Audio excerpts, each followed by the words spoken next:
Strategic analyst and your explainer of things around you. Today we are going to discuss President Trump's India visit in context of China. Now, let me start with a few things, starters first. First of all, when he was asked at a press conference in US Embassy the question about Pakistan and China, he said that he enjoys the company and his friendship with Prime Minister Imran Khan of Pakistan and the Chinese President Xi Jinping. Having said that, that is the most he could do. This is nothing but diplomacies. Now, how to dig further here? Let's go to this joint statement. Joint statement mentions one paragraph, one clause, which talks about the BDN. What is BDN? BDN is a blue dot network. This blue dot network, BDN, this was launched in November last year.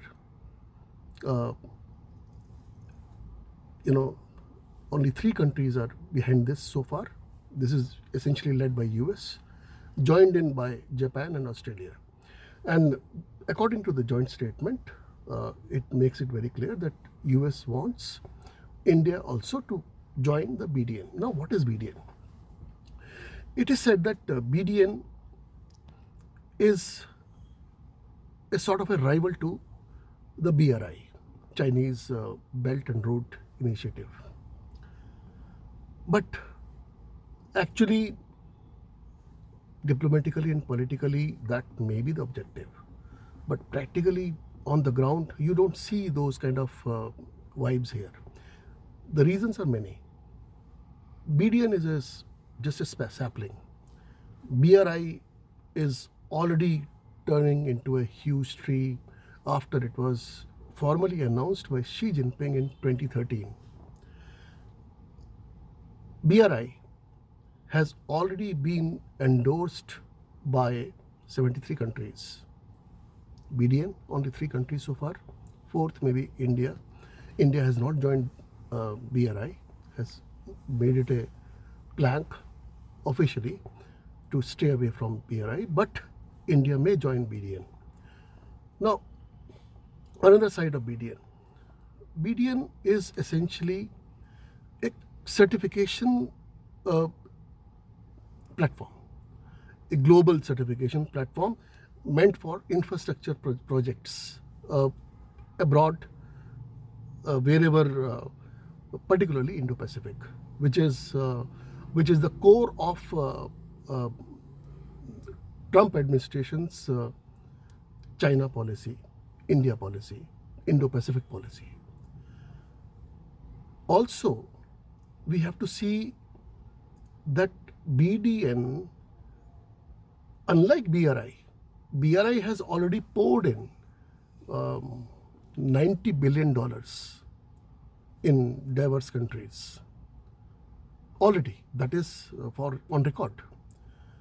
Whereas BDN is not a funding platform or agency, nor would it provide loans. But this is a small beginning, and every long journey begins with the first step. We have to understand that. So BDN is essentially a counter to BRI. Well, we will see how it shapes. Now, let me take you back to President Trump's one very unusual remark about when he was talking about India's growth story, when he's complimenting India for its growth story of 7 decades. And mind you, he's not talking about the Modi era only, which is very, very clever of him. When he talked, like I said yesterday, that he talked about India having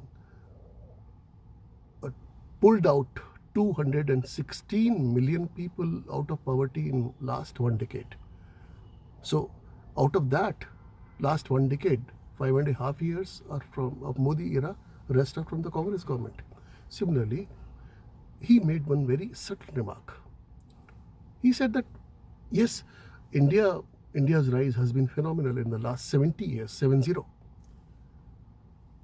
And there he talked about that it has been peaceful rise. It has been a tremendous rise, unlike some other powers. Obviously, he didn't name China, but he was referring to China's rise. And he did say that unlike some of the other powers which have risen in the past decades by coercion. This is something important we have to look at. Now, last, let me make my concluding remark here.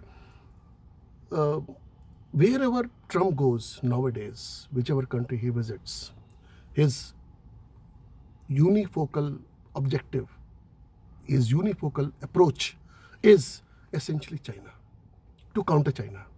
But this trip was a bit different. It was essentially he was eyeing the 4 million Indian voters who will be voting in the presidential election 6 months hence. So even during this trip, which was essentially a political trip, a transactional trip, where he eked out $3 billion worth of arms deals, helicopters for army and helicopters for the navy. But even despite this, he did make subtle references to China.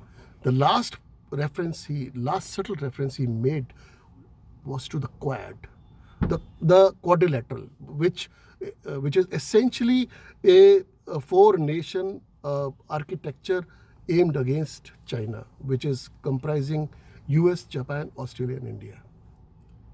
Thank you.